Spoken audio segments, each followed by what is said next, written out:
يعرف المجرمون بسيماهم فيؤخذ بالنواصي والأقدام فبأي آلاء ربكما تكذبان هذه جهنم التي يكذب بها المجرمون يطوفون بينها وبين حميم آن فبأي آلاء ربكما تكذبان.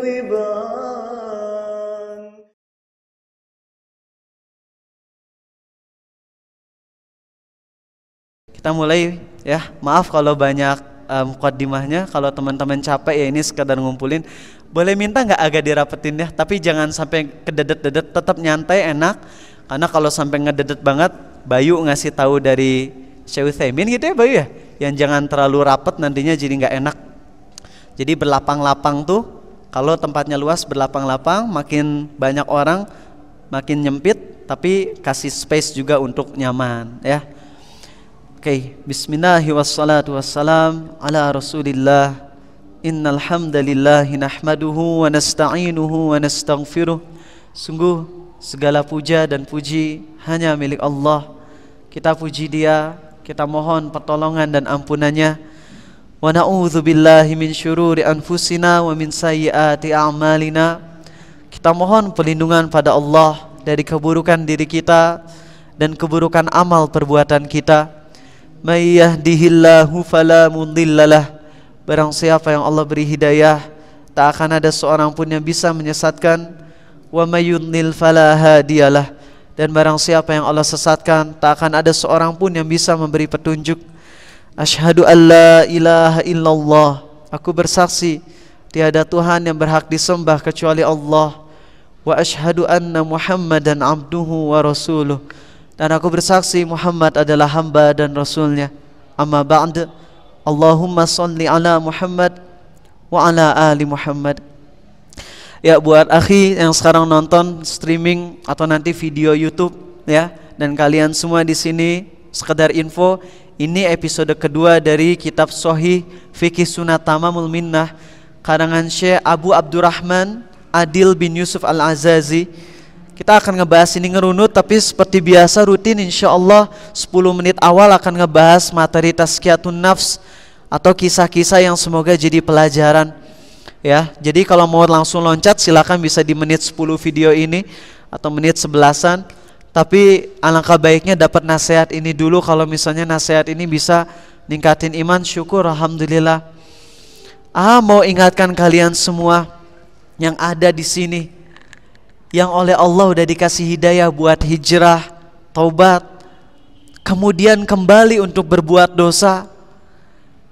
Lalu setelah kalian berbuat dosa, kalian bilang, Ustadz, saya dulu udah hijrah jauh dari dosa, tapi sekarang saya balik lagi ke berbuat dosa, gimana nih Ustadz?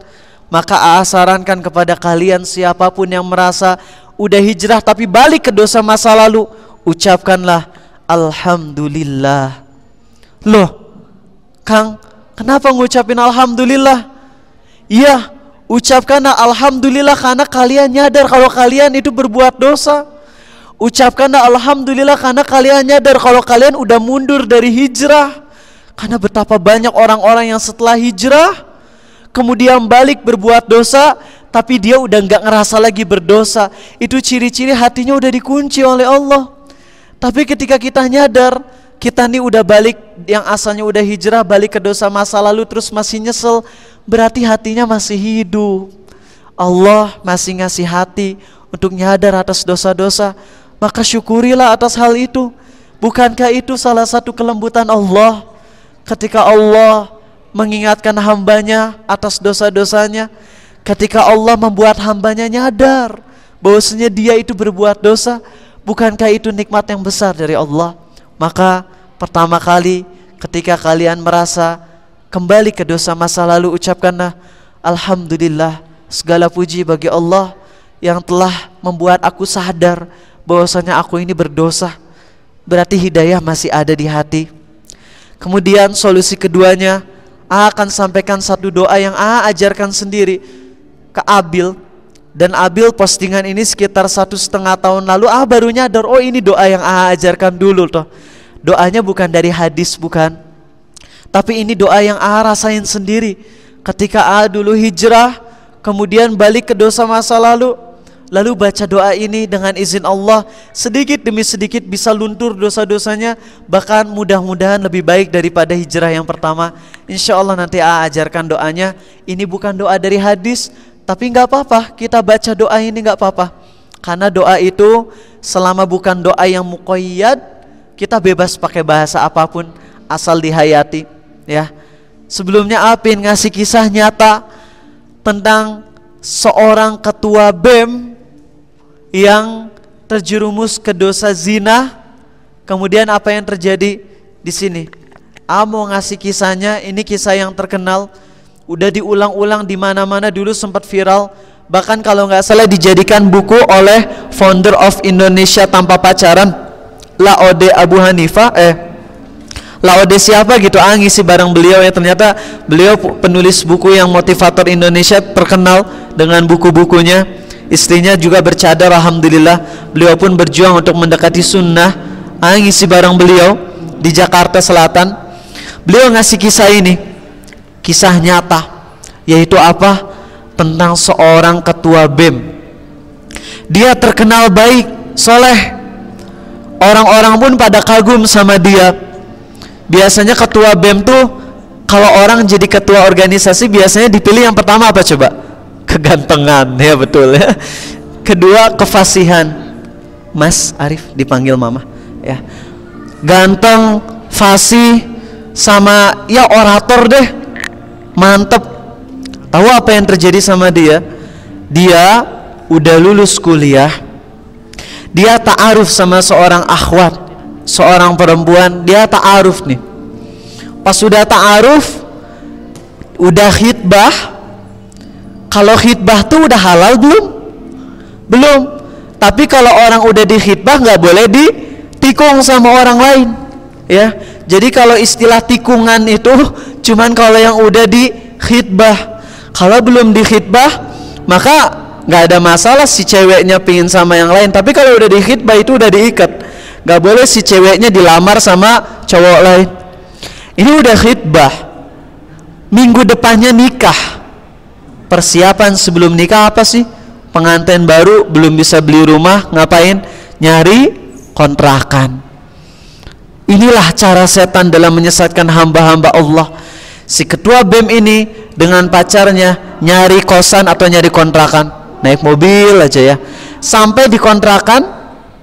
Dan entah gimana ya, ini takdir Allah, masya Allah, si pemilik kosan tersebut ya udah ngomong ya boleh di sini. Tapi itu dua ini, cewek cowok ini, ketua BEM dan juga pacarnya ini yang udah dikhitbah mau nikah minggu depannya, itu pas pergi kemalaman. Sehingga ketika udah beres ACC sama kontrakan, mau pulang kemalaman. Jadi nyari apa? Hotel. Nyari hotel. Belum halal. Pas di hotel itu apa yang terjadi? Kawin. Bukan nikah, kawin. Zina. Pas udah zina apa yang terjadi? Udah beres zina, pulang. Pas pulang ke rumah, kecelakaan mobil, si cowoknya mati, si ceweknya selamat dan hamil.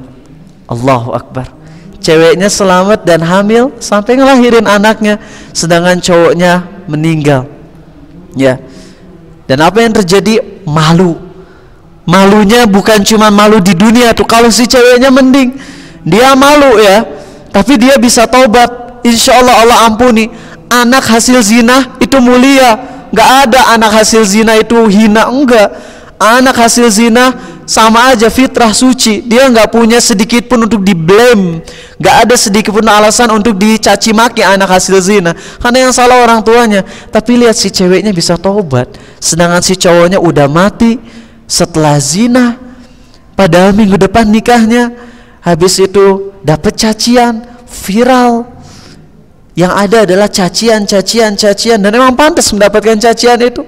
Ya, walaupun kita kalau jadi orang yang tahu kisah ini nggak perlu mencaci maki juga, karena dia udah mendapatkan balasan dari Allah. Kita pun nggak tahu, bisa jadi pas lagi pulang taubat di tengah jalan, kan kita nggak tahu. Tapi kalau dilihat dari sisi kisahnya, kalau nggak taubat berarti su'ul khotimah. Na'udzubillahi min dzalik. Dan ini kehinaan. Nah, berdasarkan kisah ini, AA jadi teringat dengan satu ayat yang indah banget. Surah An-Nur, surat 24. Allah berfirman, a'udzubillahi minasyaitonirrajim. Ya ayyuhalladzina amanu la tattabi'u khutuwatis syaitan. Wa man yattabi' khutuwatis syaitan fa innahu ya'muru bil fahsya'i wal munkar. ولولا فضل الله عليكم ورحمته ما زكى منكم من أحد أبدا ولكن الله يزكي من يشاء والله سميع عليم. Bagian awal ayatnya berisi ancaman, bagian akhir ayatnya berisi Allahu Akbar, kelembutan dari Allah. Lihat, firman Allah ini begitu indah. Wahai orang-orang yang beriman, la tattabi'u khutuwatis syaitan, janganlah kalian mengikuti jejak langkah kaki setan. Wa may yattabi' khutuwatis syaitan, dan barang siapa yang mengikuti jejak langkah kaki setan, fa innahu ya'muru bil fahsya'i wal munkar, maka sesungguhnya setan itu menyuruh kalian untuk berbuat keji dan mungkar. Fahsya itu perbuatan zina, yang keji, yang jorok dan sebagainya, dan kemungkaran. Jadi Allah ngingetin, jangan ngikutin jejak langkah kaki setan tersebut. Tapi ayat yang bagian akhirnya, ini surat ke-24 ayat 21 atau 23, lupa, nanti silakan cari aja di halaman ketiga ayat awal dari surah An-Nur, yang cetakan satu juznya 20 halaman, maka itu dari surat ke-24 ada di halaman ketiga ayat awal, ya, yang paling atas. Allah berfirman, lihat ya, sekali lagi ulang, wahai orang-orang yang beriman, janganlah kalian ikuti jejak langkah kaki setan, karena barang siapa yang mengikuti jejak langkah kaki setan, sungguh setan itu menyuruh kalian untuk berbuat keji dan mungkar. Lalu apa coba bagian akhirnya, indah banget. Walaula fadlullahi alaikum wa rahmatuh ma zaka minkum min ahadin abada. Kalau seandainya bukan karena kasih sayang Allah, kalau seandainya bukan karena karunia Allah dan kasih sayangnya pada kalian, niscaya nggak ada seorang pun dari kalian yang bersih dari dosa. Akan tetapi Allah, Dia sucikan hamba-hambanya dari dosa siapa yang Dia kehendaki, dan Dia maha mendengar lagi maha mengetahui. Allah ngedengar semua ucapan kita, Allah tahu semua isi hati kita. Kalau ucapan kita baik dan hati kita baik, Allah akan bimbing kita ke jalan yang lurus. Allah akan bimbing kita untuk bisa mensucikan diri dari dosa. Kenapa seseorang bisa balik lagi dari hijrahnya menuju maksiat? Pertama, emang karena ujian dari Allah. Namun ada kemungkinan lain, yaitu apa? Yaitu hatinya belum benar-benar bersih untuk hijrah. Di dalam hijrahnya masih ada tendensi-tendensi lain, keinginan lain selain menggapai ridho Allah dan karunia-Nya. Maka Allah uji dia. Karena makin seseorang hijrahnya benar, ujiannya emang makin berat, tapi Allah ngasih kekuatan yang kuat juga. Berbeda dengan yang hijrahnya belum benar-benar, maka ujiannya dikasih nggak terlalu berat, tapi imannya dikasih kelemahan sehingga bisa balik ke dosa masa lalu.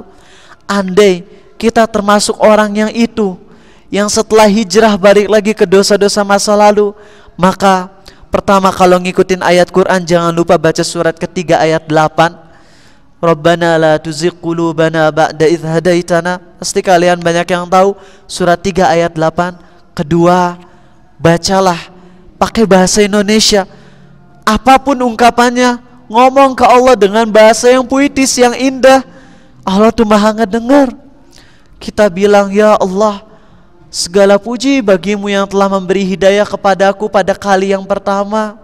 Sungguh Engkau tahu ya Allah, aku telah merasakan indahnya iman di dalam hati ini. Engkau tahu aku sudah merasakan nikmatnya ibadah.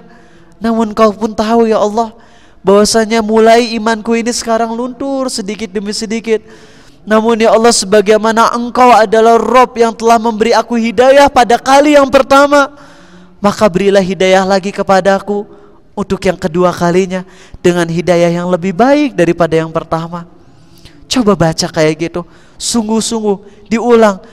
Ketika pertama kali hijrah di Australia, Masya Allah itu game-game tuh bener-bener ditinggalin aja.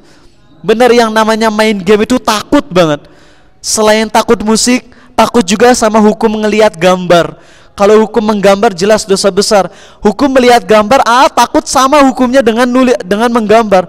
Jadi tuh nggak mau, bukan cuman masalah main PS. Jangankan main PS, nonton TV aja Arizal takut.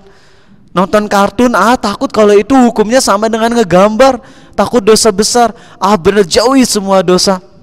Tapi apa yang terjadi? Setelah 1 tahun, dosa udah bener-bener dijauhi, tapi Allah uji. Sholat jadi nggak bisa khusyuk lagi. Heran. Makanan haram udah dijauhi. Yang paling hati-hati waktu di Australia, setiap kali beli roti dilihat emulsifier 471, 481, 472E itu dilihat, karena takut ada yang haram. Makanan udah dijaga banget. Sholat, insya Allah badan udah disucikan dari semua najis dan hadas. Bacaan Quran udah ngerti, udah dipahami, bacaannya udah pelan, tapi khusyuk nggak pernah ada. Apa ini ya yang ngebuat saya nggak pernah khusyuk lagi? Jujur, sampai detik ini Arizal nggak tahu apa yang menyebabkan dulu pas udah 1 tahun hijrah kehusyuan sholat hilang total. Padahal udah diusahakan untuk khusyuk terus tapi hilang total. Tapi ada satu hal yang ingat, yaitu dalam kondisi futur 1 tahun yang mana sholat nggak pernah khusyuk, nggak pernah tinggalkan doa itu. Yang pertama, Rabbana la tuzigh qulubana ba'da idh hadaitana wa hab lana min ladunka rahmah innaka antal wahhab. Artinya apa? Ya Allah, jangan Kau condongkan hati kami kepada kesesatan setelah Engkau memberi hidayah kepadaku, dan karuniakan kepadaku rahmat dari sisimu ya Allah. Sungguh Engkau yang maha pemberi. Itu yang pertama. Sedangkan yang kedua tadi pakai baca doa sendiri. Ya Allah, Engkau tahu aku udah merasakan nikmatnya iman. Engkau tahu aku udah merasakan khusyuknya sholat ya Allah. Engkau tahu isi hati ini, aku mencintai, aku senang dengan sholat yang khusyuk. Namun iman ini sudah luntur, maka beri aku hidayah yang kedua kali ya Allah, dengan hidayah yang lebih baik daripada yang pertama. Sok, coba baca itu, jangan nyerah. 1 tahun belum bisa khusyuk, ketahuilah kalian sholat khusyuk berpahala. Lalu kemudian Allah uji jadi gak bisa khusyuk selama 1 tahun, ketahuilah tetap dapat pahala besar atas perjuangan menuju khusyuknya. Mungkin waktu baru hijrah dapat pahala besarnya gara-gara khusyuk sholat, tapi tahun kedua gak pernah khusyuk, tapi tetap dapat pahala besarnya gara-gara apa? Gara-gara berjuang untuk khusyuknya, walaupun gak khusyuk. Allah gak akan sia-siakan. Allah berfirman, wa annallaha la yudhi'u ajral muhsinin, dan Allah tidak menyia-nyiakan amal dari orang-orang yang berbuat kebaikan. Maka teman-teman ingat, baca Quran jadi gak bisa khusyuk lagi, terus baca Quran. Sholat gak bisa khusyuk lagi, terus sholat. Perbanyak sholat sunnah juga. Nanti Allah akan bimbing untuk bisa khusyuk dengan khusyuk yang lebih baik lagi. Dan alhamdulillah Ariza pun ngerasain bisa balik lagi khusyuknya, ya, bisa lebih khusyuk daripada yang pertama. Ini urusan Arizal dengan Allah. Urusan kalian mengambil pelajaran. Adapun Arizal dusta atau jujur, ini urusan Arizal dengan Allah. Tapi pingin ngasih tahu aja kalau sholat khusyuk itu indah, hati lebih tenang. Masalah datang tapi sama Allah dikasih kekuatan, ya, diberi kekuatan untuk bisa memperbaiki diri. Kalau sholat gak khusyuk, bisa jadi nanti kita makin banyak belajar agama tapi makin sombong, makin susah nerima nasihat. Na'udzubillahi min dzalik. Jangan sampai jadi orang seperti itu ya, insyaallah. Mari teman-teman semua, kita sekarang masuk ke pembahasan fikih sunnah. Udah berapa menit? 17. Dari awal bismillahirrahmanirrahim wassalatu wassalam. Oke ya, mohon maaf ya kalau ini kelebihan. Gak apa-apa. Kita sekarang akan continue pembahasan tentang najis. Pekan lalu ada yang salah paham terhadap kajian Arizal. Salah pahamnya adalah dia ngira kalau misalnya air di ember di WC kecipratan satu tetes najis, itu si air embernya otomatis berubah jadi najis semua. Dia pahamnya begitu. Padahal pekan lalu kasih tahu itu tuh pendapat dalam mazhab Syafi'i. Namun pendapat ini kurang tepat.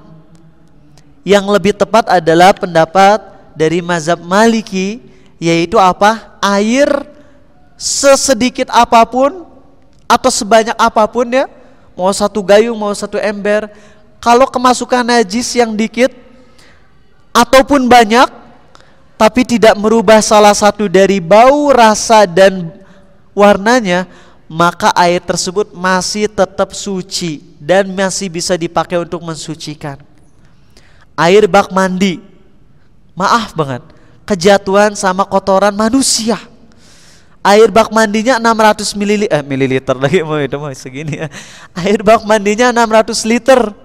Ya. Etama galon, bukan galon, apa? Toren, ya. Toren kemasukan kotoran manusia 1 kilo. Ya. Jelas si airnya udah kena kotorannya kan. Jangan dilihatin atau malu ada saja. Tapi si kotorannya kemudian ngendap di di dasar torennya, sehingga semua zat padatnya udah nggak ada di tengah-tengah air toren karena semuanya udah ke dasar. Nah, pas kalian cium airnya, nggak ada yang berubah sama sekali baunya. Kalau kalian nyelam diambil kotorannya ya bau pasti itu Mbak ya. Tapi kalau pas dari atas kalian cium, kalian ambil air segayung dari toren yang baru kemasukan kotoran manusia tersebut, dicium nggak bau, diminum masih tawar, dilihat warnanya masih bening, warna yang coklat mah cuman warna itu doang yang ada di dasar. Maka air toren tersebut tetap suci. Tapi nanti kalau dipakai terus sampai airnya tinggal cuman 1 liter lagi bersama kotoran, pas dilihat udah full berubah warnanya gitu ya. Jadi fusion antara air dengan kotorannya. Baunya udah jelas, terlalu jelas itu baunya. Dan juga dari rasanya, Masya Allah, ngapain lagi dicoba-coba gitu ya. Udah kelihatan baunya, warnanya udah jelas berubah, masih aja dicicipi gitu ya.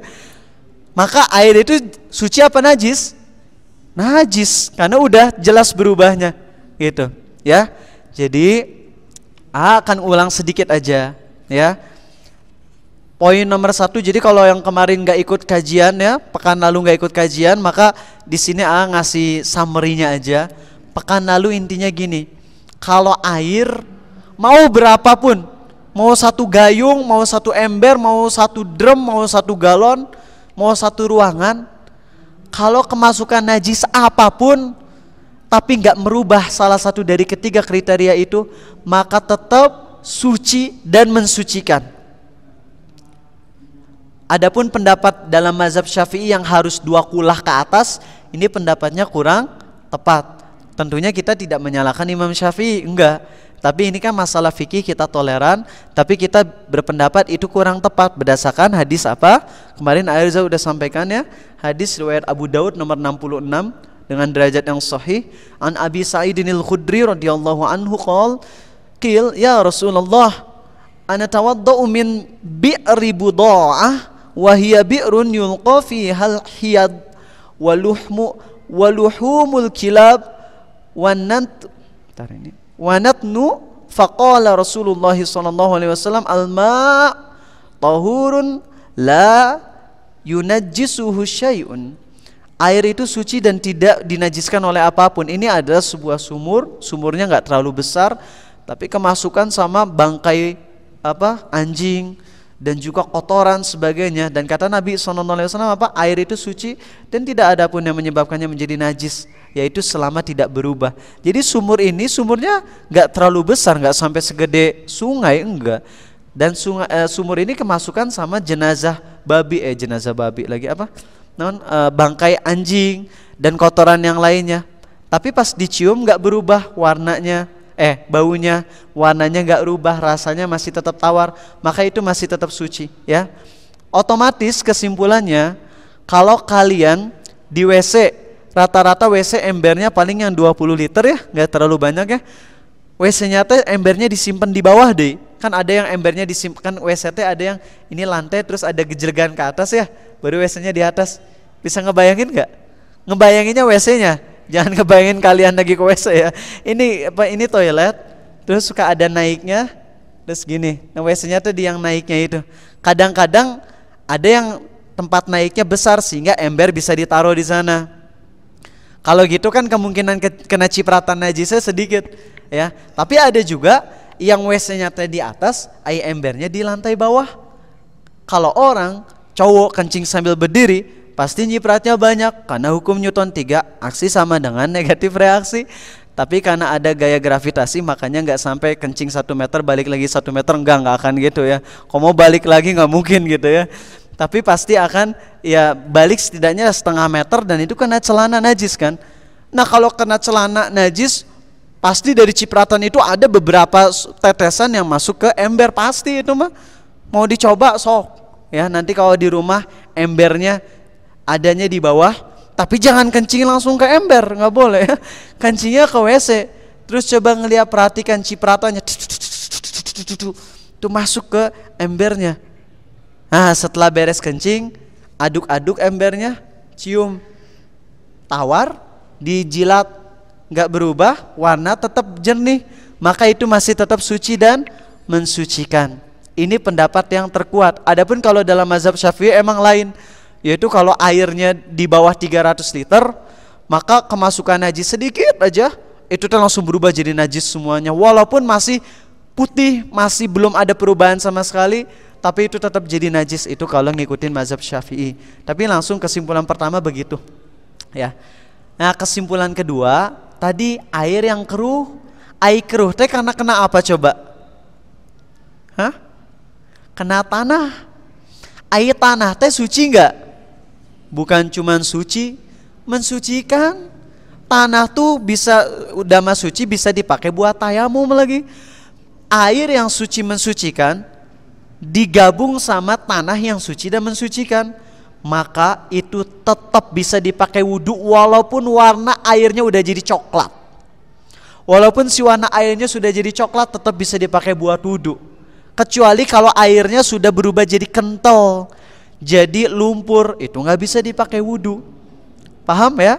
Nah, adapun kalau misalnya kemarin sampaikan kalau air ketemu sama sabun, terus kelihatan agak berubah dikit, tapi airnya masih mayoritasnya jernih, cuman kecampur warna dikit-dikit, jadi kayak ada warna sabun sedikit, itu masih bisa dipakai wudhu, masih bisa dipakai cebok. Berdasarkan hadis sahih di mana Nabi SAW mandi di sebuah jolang, yang jolangnya itu bekas pembuatan roti dari gandum.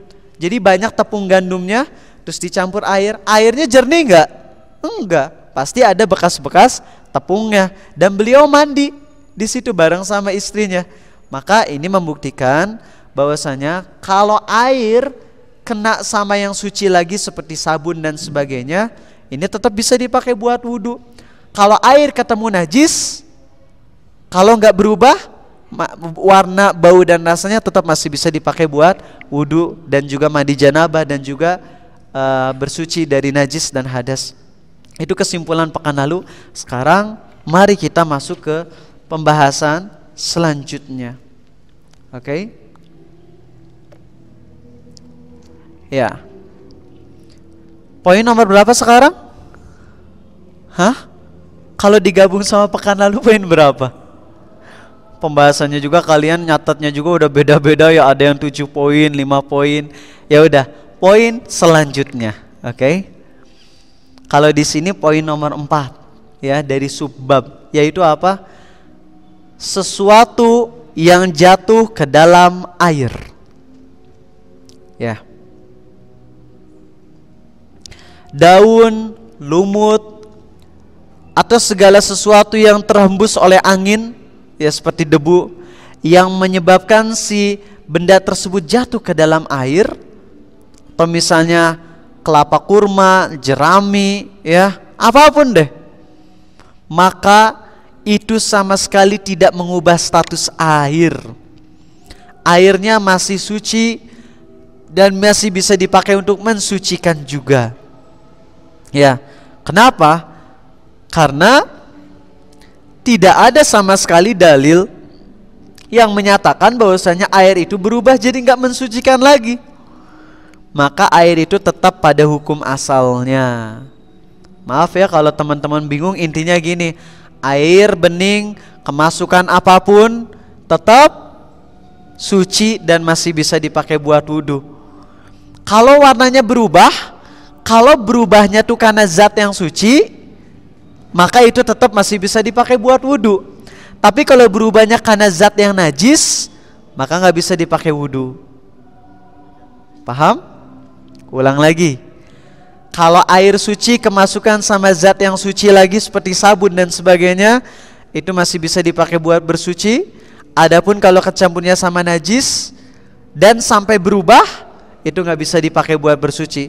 Tapi kalau kena najis tapi nggak berubah, tetap suci dan mensucikan. Mudah-mudahan bisa dipahami. Itu poin nomor 4. Poin nomor 5, jika air kejatuhan tanah atau debu lalu menyebabkan air berubah. Ya, kalau tadi mah kan kemasukan sabun dan sebagainya nggak sampai berubah. Kalau ini mah kemasukan air, debu, sabun dan sebagainya tapi sampai berubah. Ya.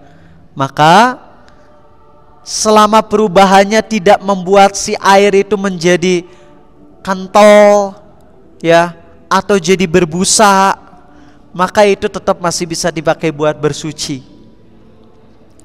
Sedangkan kalau airnya sudah berubah menjadi berbusa, maka itu nggak bisa lagi dipakai untuk bersuci. Contohnya apa? Kalian satu ember dicampur sama wipol 1 botol, kocok, itu nanti airnya jadi gimana? Rubah warnanya jadi nggak bening lagi, jadi pekat putih warnanya. Harumnya juga udah nggak ada harum air biasa lagi, harumnya jadi harum wipol, gitu ya. Jangan nyebut merek katanya, pun tenda di ini soklin gitu ya, sarua kene. Ya, jadi seperti itu teman-teman ya. Jadi tidak masalah tadi yang di kosan kemudian kena airnya agak keruh, apalagi keruhnya sama tanah yang merupakan zat yang suci dan mensucikan lagi. Jelas itu nggak ada masalah. Gimana kalau berubahnya teh udah sampai jadi nggak jelas lagi airnya, tetap masih bisa dipakai, kecuali kalau udah jadi kental. Itu nggak boleh. Ya. Di sini maaf, mungkin kalian agak bingung ya. Di sini maaf, ini pembahasan intermezzo, tolong konsentrasi sedikit. Kalau air kemasukan sama tanah, ya, sedikit, masih bisa dipakai mensucikan nggak? Masih. Kalau udah masuk dan warnanya jadi keruh, masih bisa dipakai mensucikan? Masih. Itu kalau tanah ya, khusus untuk tanah. Tapi kalau kecampur dan udah berubah jadi lumpur, baru nggak bisa. Paham untuk masalah tanah? Ngerti? Ngerti. Adapun masalah kalau kecampur sabun, kalau kecampur dikit, itu jelas masih suci. Kalau kecampur dan udah agak berubah warnanya sedikit, tapi mayoritasnya masih kelihatan jernih, itu masih bisa dipakai buat wudhu juga. Tapi kalau kecampurnya sudah super pekat, sehingga jadi nggak ada kebeningan sama sekali, ya, seperti ya tadi air wipol yang dicampur wipol, maka itu sudah berubah jadi air sabun, nggak bisa lagi dipakai buat bersuci. Ngerti? Adapun kalau tanah mah tadi levelnya malah lebih ringan. Kalau si tanahnya itu udah kecampur sehingga membuat keruh, itu masih tetap bisa dipakai buat wudhu. Air banjir warnanya apa? Hah? Coklat kan ya? Iya nggak? Air banjir di mana-mana coklat, itu bisa dipakai buat berwudhu. Bisa. Jadi kalau kalian junub udah ngojai gitu ya di banjir, insya Allah langsung suci, itu boleh. Kenapa? Karena perubahannya nggak sampai jadi lumpur. Jadi tingkatannya gini, super jernih, keruh dikit, dan keruh sekali. Itu aja ya, pembagiannya 3 ini. Ini udah dibahas pekan lalu, yaitu masalah kemutlakan air dan ketidakmutlakan air. Ini baginya menjadi 3 biar teman-teman paham ya. Jernih, apa setelah jernih deh? keruh dikit, dan super keruh. Paham ya? Untuk tanah jernih, air jernih dipakai wudhu bisa. Kecampur tanah sedikit masih bisa juga. Kecampur tanah pekat masih tetap bisa dipakai bersuci. Yang nggak bisa tuh kalau udah level paling bawah, yaitu apa?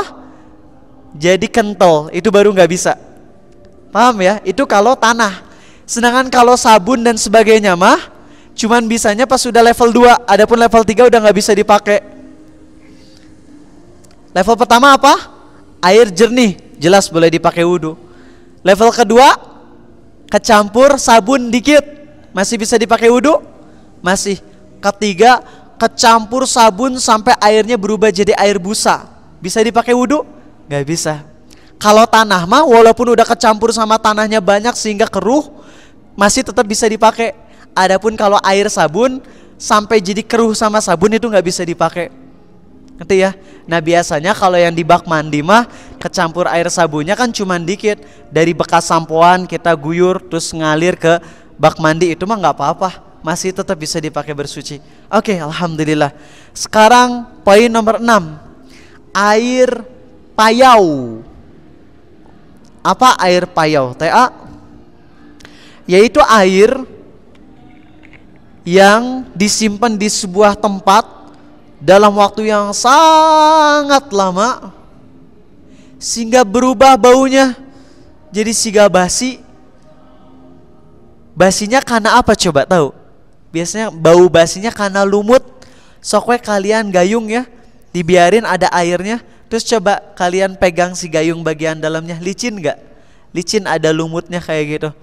Begitupun wadah-wadah lain yang lumutable ya, yang bisa ditumbuhin lumut, yang bisa ngerubah si airnya jadi agak bau-bau nggak enak.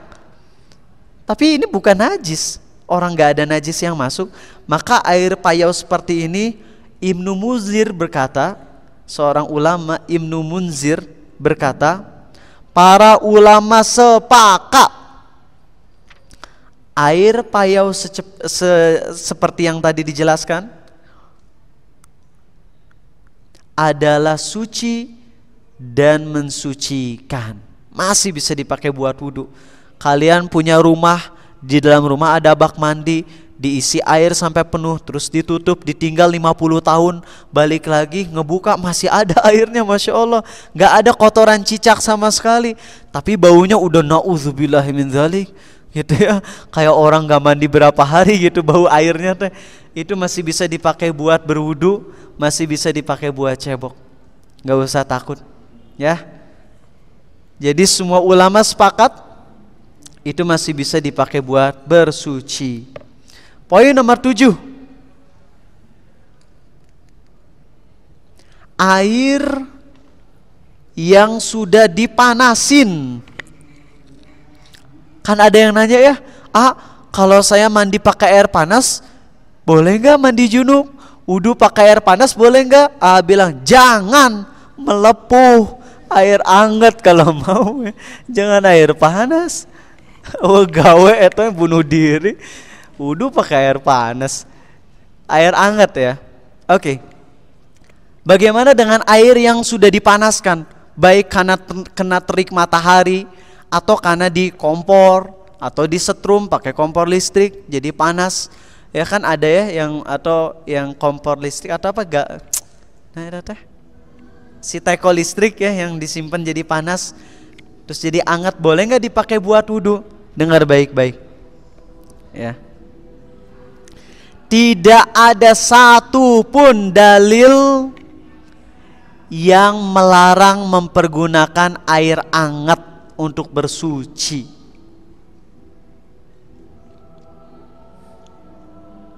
Ya, tidak ada satupun dalil bahwasanya nggak boleh bersuci dengan air anget. Kalau air panas mah nggak dilarang kan, melepuh ya, dilarangnya karena menyakiti diri sendiri gitu ya. Tapi air anget nggak ada yang melarangnya. Bahkan ada satu hadis sahih yang menyatakan sahabat mempergunakan air anget untuk bersuci. Yaitu apa? Hadis ini sahih, riwayat Daruqutni, jilid 1 halaman 37. Sampaikan aja semua takhrijnya nih ya, biar kalian bingung gitu ya. Tapi kalian catatnya cuma yang nomor 1 aja ya. Riwayat Daruqutni Sahih jilid 1 halaman 37, Ibnu Abi Syaibah jilid 1 halaman 31, Baihaqi jilid 1 halaman 6, dan disahihkan oleh Albani di dalam Al-Irwa Al-Ghalil halaman 16. Ya, itu dia ya. Jadi Umar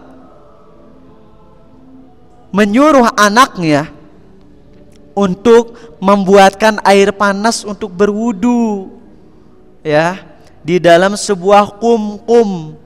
Kum-kum ini bejana, wadah air atau katel lah, kuali gitu ya. Ini dalilnya bagi teman-teman yang dulu mungkin disampaikan nggak boleh wudu pakai air hangat. Ini justru bertentangan dengan pendapat para ulama yang jelas ada hadisnya. Umar sahih tadi ya, yaitu Umar berwudu dengan air hangat. Boleh jadi. Paham? Sip. Sekarang poin nomor 8. Berwudu dengan air zam-zam. Ya, boleh atau enggak sih wudu pakai air zam-zam? Ada yang bilang, "Oh, enggak boleh wudu pakai air ini." Kenapa? Mubazir, cina katanya. Enggak boleh wudu pakai air aqua, mubazir. Kenapa mubazir?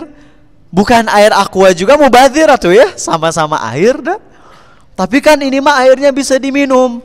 Air keran gak bisa diminum kan? Cuman sakit biasanya kalau nggak dimasak dulu.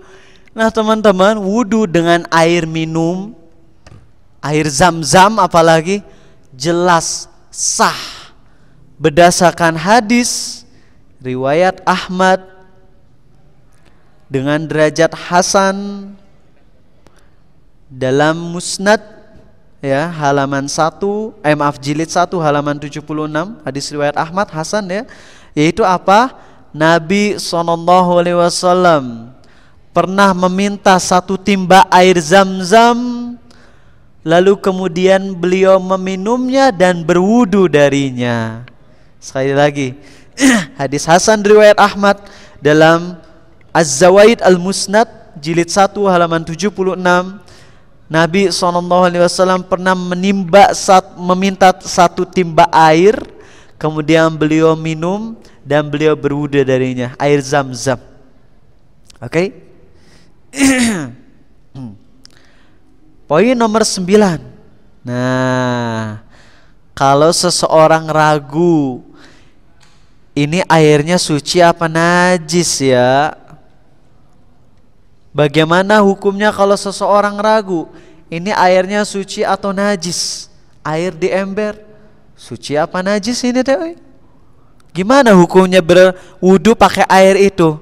Maka jawabannya cek dulu si airnya, kan untuk ngecek suatu air masih suci atau enggak dengan kriteria ada berapa? 3, warna, bau, dan rasa. Kalau di ember kita ragu ini airnya suci apa najis, maka yang dilakukan apa? Dijilat ya, untuk ngerasain rasanya, dilihat masih bening, terus dicium. Awas dicium teh pakai mulut, kira ini masalah. Dicium pakai mulut ya. Terus habis itu dilihat gitu ya. Dirasa pakai hati, salah. Dirasa teh pakai lidah ya. Dicium pakai hidung. Dilihat pakai mata, jangan dibolak-balik. Dilihat pakai mata hati gitu ya. Dicium pakai bibir, dirasa pakai hati, ini mah ngaco kabeh gitu. Oke, sip. Kalau seseorang ragu di ember nih suci apa najis, maka jawabannya cek dulu. Ambil airnya, terus dicium, gak bau, dilihat juga masih bening, pas disuruput, udah asem, asemnya teh asem dari TAI misalnya gitu ya. Ya itu najis. Tapi kalau pas sudah dicek, gak bau, rasa tetap tawar, warna pun tetap, maka itu tetap suci dan mensucikan. Tapi kalau di WC umum, gimana Kang? Di WC umum biasanya pas dicium teh bau, tapi saya ragu, ini teh bau air yang di ember atau bau air yang di WC, yang di di water closetnya. Nah kalau seperti itu gimana? Juga kadang suka bingung gitu kalau di WC teh, pas mau ngecek, ini teh bau yang mana ya? Gimana tuh kalau kayak gitu? Bisa kok. Caranya gimana? Kalian cium WC dulu ya. Cium WC. Ini mah bau kuatnya dari WC. Terus kalian jeblungin wajah kalian ke ember. Gak bau, berarti ya teman bau WC. Dan biasanya emang kalau bau di WC mah bukan karena air di ember. Dan asa gak mungkin ada orang sengaja pipis di ember gitu, gitu ya. Enggak. Jadi emang biasanya bau pesing itu bukan dari air di ember, tapi air dari WC. Sehingga kalau kalian ragu di WC itu airnya suci atau enggak, maka insya Allah hukumnya adalah suci. Bisa dipakai buat wudhu, bisa. Kecuali kalau kalian ngelihat di embernya jelas-jelas ada kotoran manusianya, ya udah itu mah jangan dipakai. Oke? Ya, sekarang poin nomor berapa? 11 ya?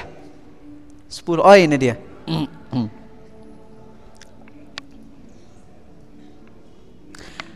Kalau seseorang ya ragu pakaiannya najis atau enggak, ya, kalau seseorang ragu pakaiannya najis atau enggak, lupa dia ini ragu ini tadi najis atau enggak ya, maka hukumnya kembali ke hukum suci. Ya, kalian teh ragu ini tadi teh celana ini udah dipakai buat kencing sambil berdiri belum ya? Biasanya saya mah kalau kencing emang dilepas celananya, tapi kadang-kadang saya suka kencing kalau misalnya udah ya baru dari outdoor gitu ya, dan emang mau sekalian mandi, biasanya saya sengaja kencing sambil berdiri dan sengaja nggak cebok gitu. Tapi tadi teh saya teh udah pipis belum ya? Si Gana mah belum pipis, maka itu celananya dihukuminya suci. Paham? Paham. Sekarang poin nomor berapa? 11. Ini poin terakhir insya Allah, yaitu bagaimana dengan air yang terkena saluran-saluran air. Hujan turun lewat naon eta teh? Yang di atap teh? Airnya turun. Itu seduh teh pernah ada lagu anak-anak deh. Pokoknya si airnya teh lewat yang ujung-ujung apa? Paralon? Genteng?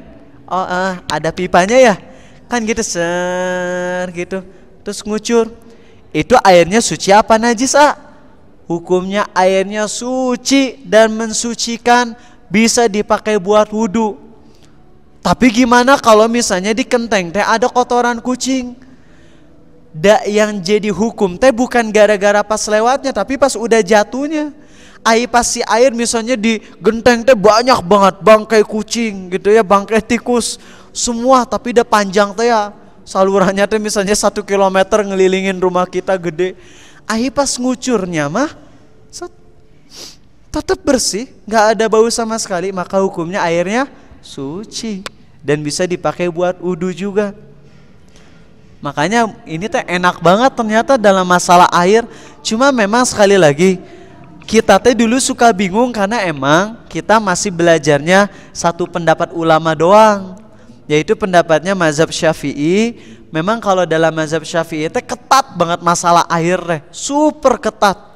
Tapi nggak ada masalah, kita sekarang udah lebih terbuka.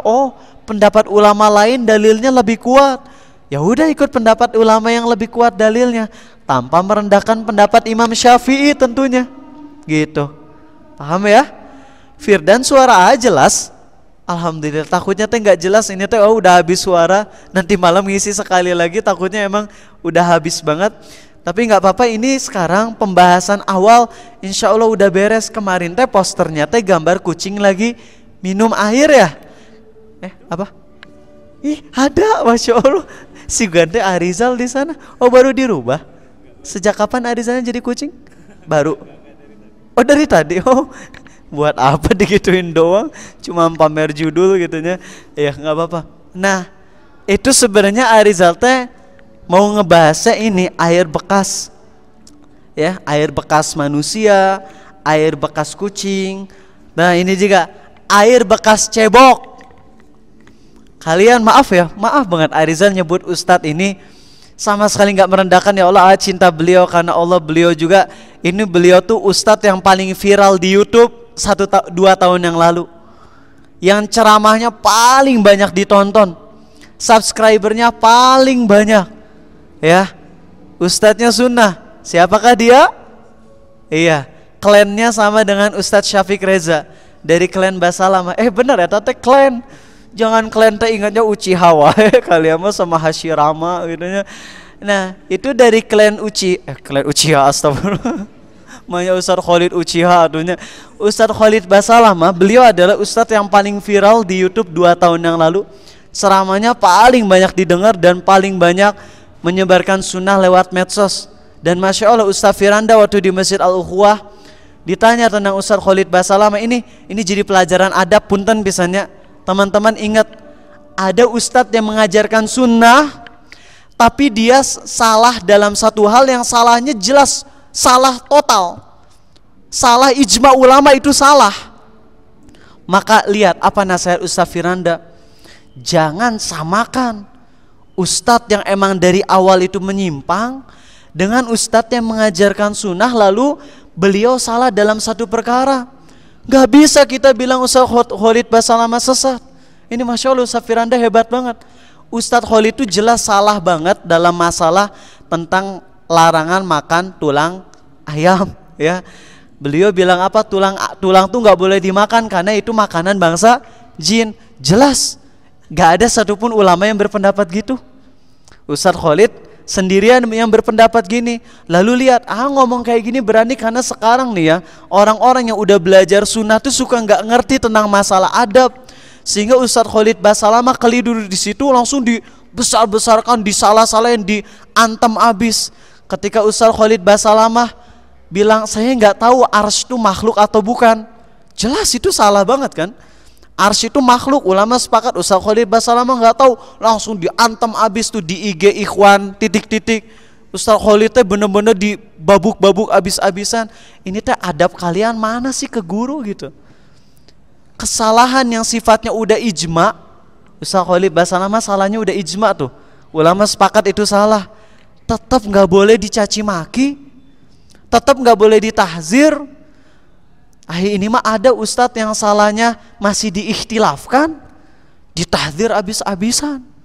Udah jangan ikut kajian ustadz itu lagi. Ini tidak lain muncul karena ta'assub. Dan ini dosa besar.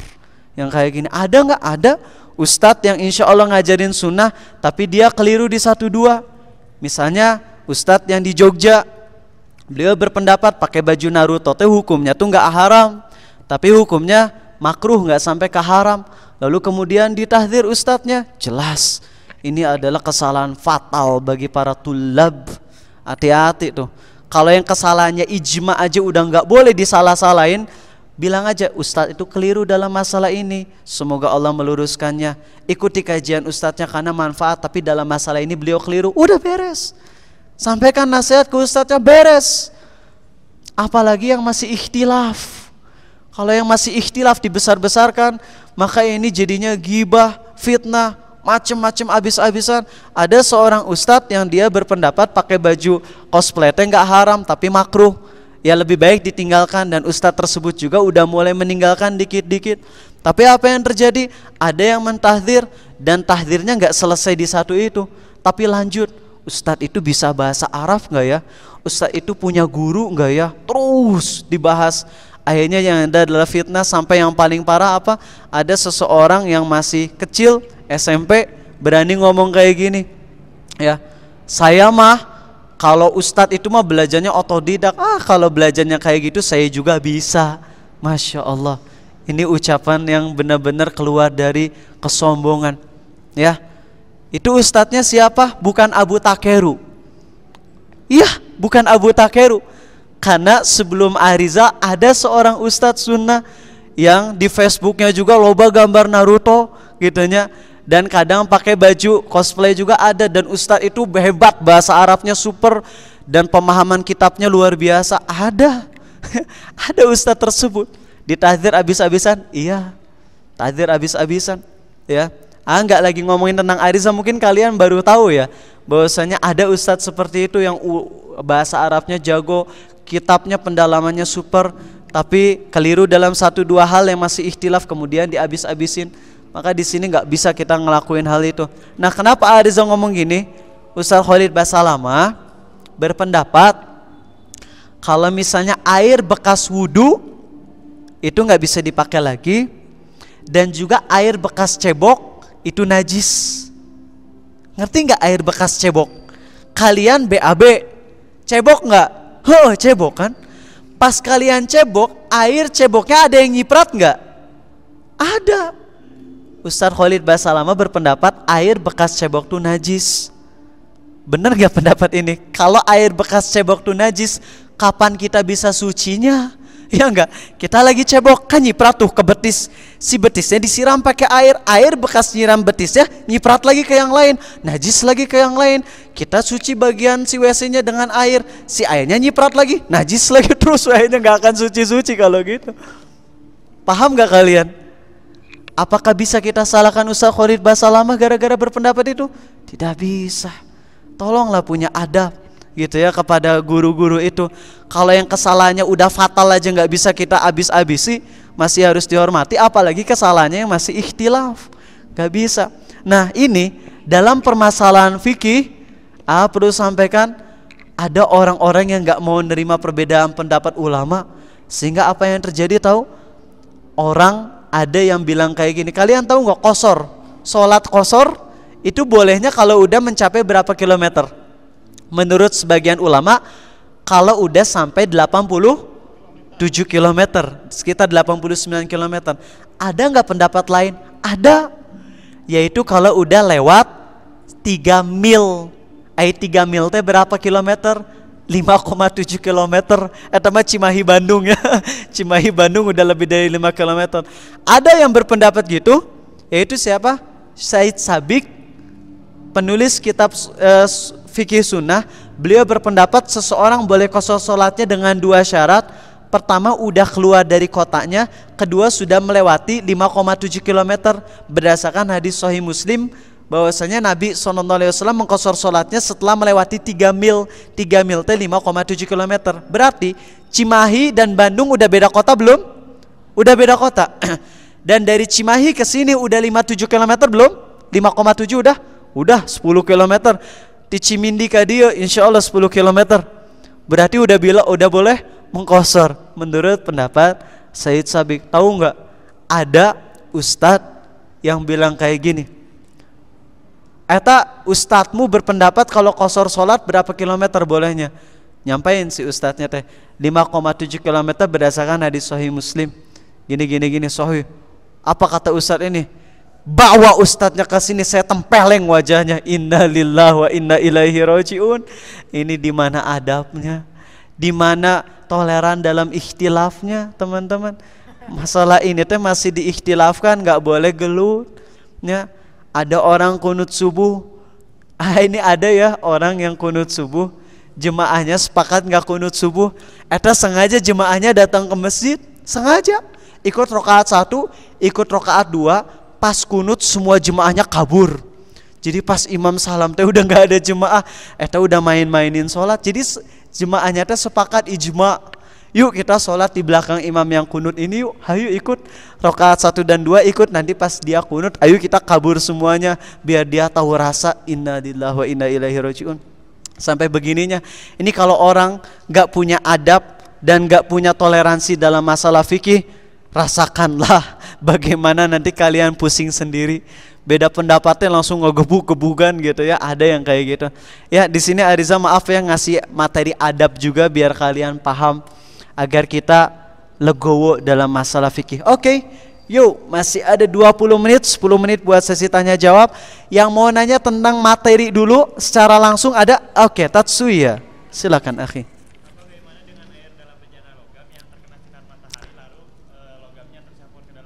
Oke, air yang disimpan di bejana logam yang kemudian terjemur matahari di daerah yang sangat panas sehingga logamnya tuh airnya tercampur dengan air tersebut. Ya, hukumnya tetap bisa suci dan mensucikan. Namun air tersebut bisa merusak kulit sehingga tidak baik kalau dipakai terus-menerus. Tapi dipakai wudhu mah masih bisa.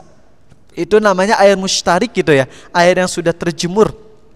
Atau ini juga sebenarnya masuk ke pembahasan tadi air yang dipanaskan gitu ya. Ini masuknya ke dalam satu subpoin tapi Ariza ringkas. Jadi hukumnya suci dan mensucikan. Boleh? Paham Tatsuya? Oke. Itu kertas-kertas silakan. Yang mau nanya pertanyaan tentang materi lagi? Ada. Ai fikih mah lobanya. Ai tauhid mah cuma 1-2 yang nanya. Monggo yang paling depan dulu silakan. Akhi dari SMP mana? SMA 24. Oh iya tadi nanya ya. Silakan. Kita junub. Iya, lagi hujan gede. Iya. Kalau lagi junub kemudian lagi hujan besar, bagus. Karena kalau hujan gerimis nggak mungkin bisa. Kenapa? Karena pertama hujan gerimis nggak bisa sampai tembus ke baju kita. Dan telanjang nggak boleh telanjang di luar. Tapi ini bagus pertanyaannya, yaitu hujan deras. Lagi hujan deras kita junub terus keluar. Iya, itu bisa menghilangkan dari najis dan juga junub. Hadas besar bisa hilang dengan kita hujan-hujanan. Ya, tapi pastikan kalau pakai baju, jelas kita pakai baju minimal pakai celana pendek kan, yang nutupin bagian kemaluan dan pantat kan. Maka itu pastikan di bagian yang ada bajunya digosok-gosok, karena khawatir nggak masuk gitu ya. Misalnya kalian pakai bajunya yang waterproof gitu ya, misalnya, maka kalian harus pakai itu, harus digosok ya. Tapi kalau kalian punya kolam renang, ya doain we Arizama rencananya tahun depan teh udah punya kolam renang di rumah. Jadi kalian teh bisa renang di rumah. Kalau misalnya kalian lagi main ke rumah Arizal, takdirnya junub, ya pagi-pagi teh nggak usah mandi wajib. Mau renang, ngapain renang pagi? Ya pingin we biar seger, padahal lagi mandi junub gitu ya di kolam renang. Boleh ngejebur dengan niat mandi junub, biur, langsung suci semuanya, insya Allah. Oke? Makanya di rumah punya kolam renang, oke? Atau bak mandi, tapi jangan ketahuan mamah, oke? Kalau nyelam. Saat sholat sir membaca Al-Fatihah, jika ada bacaan yang salah terus diulang, ternyata sebelum selesai Al-Fatihah imam udah ruku, apakah langsung ruku bersama imam? Pendapat yang lebih kuat, iya, langsung ruku bersama imam. Jadi kita baca Al-Fatihah, pas baca Iyyaka na'budu wa iyyaka nasta'in, pakai hamzah, harusnya kan pakai ain, karena nasta'in. Kita bacanya pakai hamzah karena nasta'in. Akhirnya kita ulang lagi. Iyyaka na'budu wa iyyaka nasta'in. Imam ruku, kita langsung ikut ruku. Ya, langsung ikut ruku. Soalnya ada pendapat jika telah Al-Fatihahnya karena kelalaian makmum harus disempurnakan. Iya, ada yang pendapat itu, tapi pendapat yang lebih kuat kalau imam udah ruku udah langsung ruku aja. Bagaimana hukum sholat qobla zuhur sebelum azan duhur? Ya, atau bukan qobla zuhur, eta mah sholat qobla masuk duhur, ya. Dan hukum sholat di waktu itu, kalau sholatnya sholat tahiyatul masjid boleh. Tapi kalau sholatnya sholat mutlak hukumnya makruh. Sholat qobla duhur sebelum masuk duhur itu mah nggak masuk ke sholat qobla duhur, ya, karena belum duhur. Qobla duhur teh bukan qobla masuk duhur, tapi qobla sholat duhur, ya. Tapi udah masuk azan mah harus azan dulu. Akan kita harusnya berdiri saat imam untuk sholat berjamaah datang. Jika begini bagaimana? Imam sudah di masjid tetapi belum maju ke tempat imam. Jadi kita itu berdiri bukan pas kita ngedengar qomat, tapi pas kita ngelihat imamnya sudah menuju tempat sholat. Jadi kalau misalnya udah qomat nih, tapi si imamnya belum kelihatan, ya, di sekre pun belum ada imam, maka tetap duduk dulu. Pas imamnya udah keluar dari sekre, dari mihrab misalnya, baru kita berdiri. Ya, itu pembahasannya ada di Fathul Bari, tapi Ariza nggak bisa bahas terlalu panjang lebar, udah capek ya. Jika kita pernah mencuri suatu barang di masa kecil yang notabene teh apa sih? Normalnya, yang biasanya gitu. Tuh pakai bahasa yang normal lah gitu. Jangan pakai notabene. Ingatnya nota teh nota yang buat nulis teh ya, kalau baru jualan ya. Jika kita pernah mencuri barang di masa kecil yang biasanya kita belum tahu ya, atau mengerti hukumnya, apa yang harus kita lakukan? Wajib dikembalikan. Karena ini dalam mazhab Syafi'i, masalah harta itu kewajibannya pada harta, bukan pada orang. Kalau misalnya Arizal ya pernah nyakitin seseorang di masa kecil, maka pas sudah gede nggak usah minta maaf pun nggak dosa. Karena itu berkaitan dengan orang, dan itu berkaitan bukan dengan benda. Tapi kalau berkaitan dengan benda, walaupun belum balik, tetap wajib mengembalikan setelah balik. Itu kalian nyuri uang 1 juta sebelum balik, setelah balik harus dikembalikan. Dan ini pendapat yang terkuat dalam mazhab Syafi'i, dan ini pendapat yang Arizal pegang, ya. Kalian nyuri di waktu kecil, ingat-ingat berapa uang yang dicuri, kembalikan. Sok yang waktu SD sering darmaji, dahar 5 bayar hiji, tanya di kantin, ayo bayar, balik ya. Kalau nggak nemu si pegawai kantinnya, banyak-banyakin sedekah atas nama pegawai kantin tersebut. Kang Arif, ana mau ngambil HD atas nama Hizari. Itu bukan pertanyaan tadi udah. Oh udah, oke, sip, alhamdulillah. Bismillah, saya sering kajian sana sini, tapi kenapa susah banget untuk ninggalin satu dosa saat sendirian? Caranya teman-teman, setiap kali berbuat dosa yang sendirian tersebut ya, taubat, walaupun belum bisa nyesel, tapi istighfar terus saja, sambil berusaha dihayati, terus lakukan mu'aqobah. Naon mu'aqobah teh? Mu'aqobah artinya hukum diri sendiri. Cara ngehukumnya gimana? Bukan dengan push up. Saya kalau nonton video porno mau push up 100 kali, bukan gitu. Mu'aqobah yang sesuai syariat Islam adalah kalau ngelakuin dosa, hukumannya adalah dengan perbanyak amal soleh. Dan ini pernah dilakukan oleh Abu Ubaidah Abu Salamah. Beliau lagi sholat, pas lagi sholat tuh ngeliat ada burung elang terbang, atau burung apa indah banget ke atas terbang, kebunnya kan rindang. Terus beliau ngeliatin burung. Pas beliau ingat sama itu, beliau langsung taubat. Apa yang dilakuin tahu? Diwakafin kebunnya. Bayangin, kalian bisa nggak? Kalian teh punya mobil Ferrari, lagi sholat keingetan sama mobil Ferrari gitu ya, karena disimpan di samping masjid lagi sholat, wis keren mobil saya lagi sholat. Nyadar, wakafin, Masya Allah ya, mantap itu, kayak Abu Salamah itu, hebat. Itu kan ngelihat ke atas kan dosa besar. Kalian lagi sholat ngelihat ke atas itu dosa besar, kecuali kalau misalnya ada uzur. Kalau sholat menghadapnya kemana kalian matanya? Nah, pendapat yang tepat adalah kalau lagi sholat, kalian boleh milih antara tempat sujud atau sampai ke depan. Boleh yang mana aja, mau ke sini sampai ke bawah itu boleh. Yang manapun yang kalian ngerasa lebih khusyuk. Karena ngelihat ke bawah terus juga lama-lama cangkel mata, jadi nggak khusyuk. Ya, jadi boleh dulu. Rizal juga nih termasuk nih. Lihat orang yang nggak tahu ilmunya. Kalian tahu Saman Utaibi? Tahu nggak? Yang bacaan atau gini deh, maaf banget. Misyari Rashid Al-Fasi tahu? Siapa yang nggak tahu gitu ya? Misyari Rashid. Beliau kalau sholat menghadapnya kemana? Matanya ke depan. Wa qalu a idza dhalalna fil ardi a inna. Apa yang terjadi? Ariza ngomongin sama anak-anak SMA negeri di sebuah kota. Dulu Ariza masih di SMA 2 dan Ariza ngomongin sama anak-anak SMA seberang gitu ya. Apa yang Ariza lakukan? Misyari Rashid lagi sholat menghadap ke depan. Gak khusyunya. Lihat gak punya ilmu teh. Sekarang baru tahu kalau sholatnya ternyata dalil yang sahih itu ngelihatnya ke depan. Kalau ngelihat ke bawah itu hadisnya mursal, tapi memang boleh tetap diamalkan. Jadi sholatnya menghadapnya, kalau emang khusyuk ngelihat ke bawah, lihat ke bawah. Kalau khusyuknya ngelihat ke depan, lihat ke depan. Yang gak boleh ngelihat ke atas, itu yang gak boleh. Haram, itu dosa besar. Ya, paham? Nah, jadi ingat ya, kalau belajar fikih harus hati-hati, jangan sok memvonis orang lain salah. Kalau musik haram, bagaimana dengan lagu kebangsaan dan lagu wajib lainnya? Bagaimana hukumnya jika kita menyanyikannya? Gini ya, untuk lagu yang tanpa musik, ya, misalnya Indonesia tanah airku, tanpa pakai alat musik. Jadi itu mensenandungkan syair, atau yang ayat itu mensenandungkan dengan nada. Itu hukumnya berbeda dengan musik. Ya, Ustadz Syafiq Reza Basalamah sendiri ketika ditanya tentang lagu kebangsaan, beliau nggak bilang haram, beliau bilang perlu ada pembahasan khusus. Karena masalah yatagonna ya, atau apa mensenandungkan, itu masalahnya masih diikhtilafkan ulama.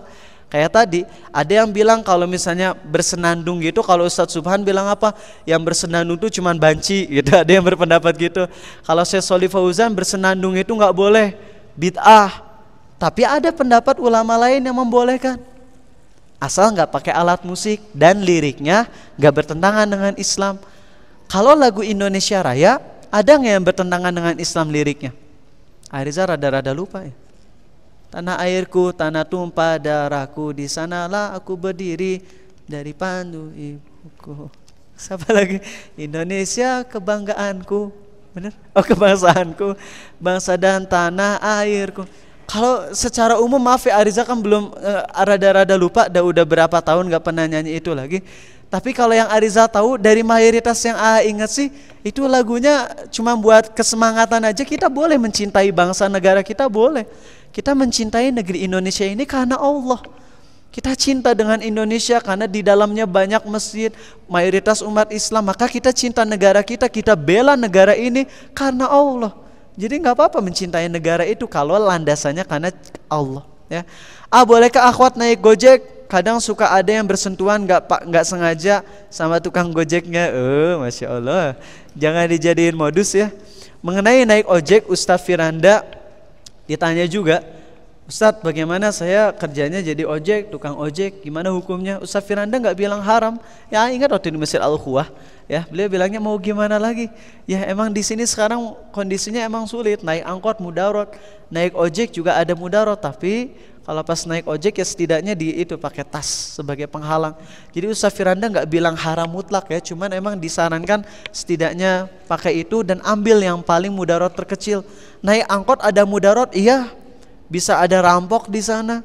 Tukang si supirnya nyetel dangdut, barijeng ngarokok, ya. Naik motor tanpa SIM, ada mudaratnya juga. Senyum-senyum kalian, aduh masya Allah, ngerasa wajah-wajah dengan penuh dosa ini.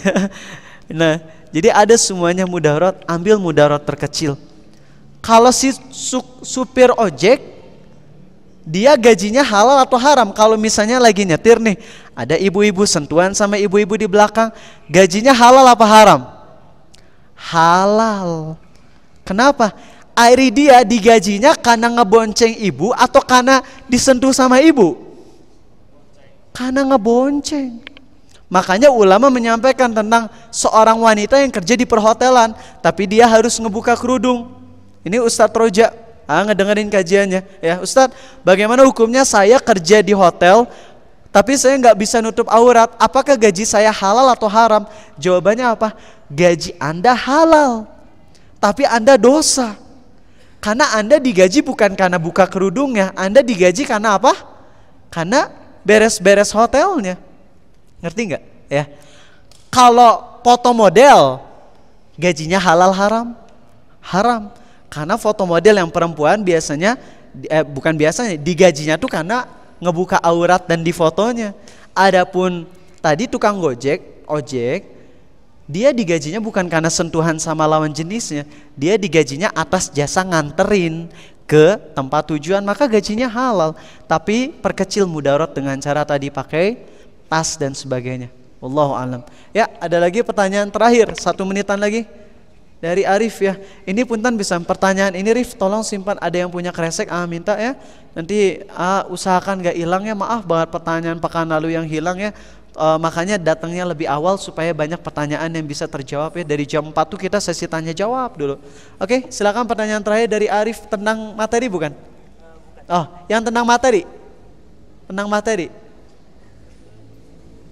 Helmi dulu ya, yang paling dekat ya, Abu Gimkana, kita nanti kan ketemu lagi pada maghrib insyaallah. Ya Helmi. Air yang bau kaporit. Pekan lalu nggak ikut kajian ya, pantesan ya. Oke, air yang berbau kaporit hukumnya suci dan mensucikan ya, karena itu termasuk ke dalam tadi tercampur benda suci yang levelnya itu masih level yang kedua, belum sampai si airnya berubah jadi air kaporit, enggak. Airnya masih jernih, baunya juga bukan bau yang benar-benar kuat, itu baru baunya bau kaporit yang sedikit gitu. Sehingga itu airnya masih suci dan masih bisa dipakai buat mensucikan. Ya, kalau kencing di kolam renang itu otomatis jadi suci lagi. Kemaluan, celana dalam otomatis jadi suci lagi karena airnya super melimpah dan air kencing yang keluar itu langsung ternetralisir dengan air yang banyak tersebut. Tapi pastikan jangan kencing di kolam renang, oke ya? Karena kalau setiap orang berpikiran sama, 1000 orang masuk kolam renang kencing kabeh, lihat jadi 1000 liter merenya ya. Nantinya jadi kontaminasi najis. Paham Helmi ya?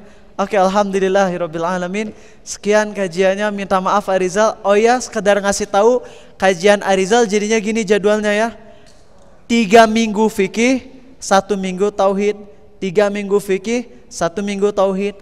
Pekan depan Arizal hari Kamis ada jadwal di Presiden University. Hari Jumat ada jadwal di SMA 5 Bekasi. Jadi kalau memungkinkan Rabu, tapi Rabu juga ada kemungkinan jadwal juga di luar kota. Jadi 3 hari itu berturut-turut keluar kota. Jadi ada kemungkinan minggu depan gak ada kajian Jumat. Minggu juga Ariza ke Flores. Flores Bengkulu? Bengkulu Flores sama gak? Gak tahu ya. Flores di mana? Oh NTT. Oh Bengkulu bukan Flores. Bengkulu di mana? Lampung. Iya. Ke Sumatera ya. Oh ya. Minggu depan ke Bengkulu. Jadi minggu ini ada kajian insya Allah di NHI sore ya, biar kalian paginya ikut kajian Ustadz Abdul Hakim. Tapi buat pekan depan kajian Jumat mungkin nggak ada, kajian Ahad juga nggak ada pekan depan. Tapi silakan tunggu aja infonya dari Paradise Driver atau dari grup WA insya Allah. Subhanakallahumma wa bihamdik, asyhadu an la ilaha illa anta astaghfiruka wa atubu ilaik. Assalamualaikum warahmatullahi wabarakatuh.